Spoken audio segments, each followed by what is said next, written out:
The 2012 West Nile season was the worst on record in Texas. 86 people died. More than 1,800 were infected. Now, under a new plan, the state government could come onto your property uninvited in an effort to stop the spread of mosquitoes. CBS 11's Collin County reporter J.D. Miles is live in a Plano neighborhood to explain. J.D.?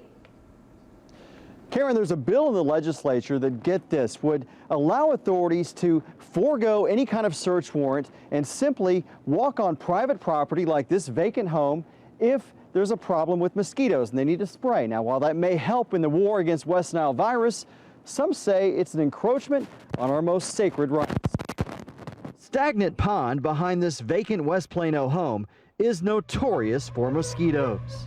It's just an absolute nightmare. David Johnson's family lives next door. They complained to the City of Plano, which had to get a warrant to finally address the problem since the owner couldn't be found.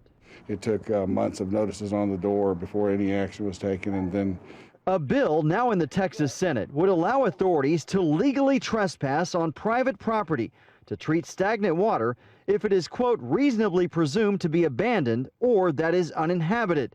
Plano health officials believe it will help their efforts to combat the West Nile virus. We'll be able to treat it immediately. But some legal experts worry that any exception to obtaining warrants will eventually lead to more government access to private property everywhere. Are we going to have the potential for overzealous government workers wanting to go into these houses without going through the proper steps? Does this give the government too much leeway? State Senator John Carona introduced the bill, telling CBS 11 this is an important health and safety issue. With West Nile season approaching, those who live near high-risk areas say they fear an invasion of mosquitoes more than an invasion of privacy.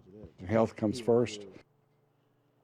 Of course, this bill has a lot of hurdles to overcome before it can become law, but if it does, expect it to be used aggressively by authorities this summer. Live in Plano, J.D. Miles, CBS 11 News. Thank you, J.D.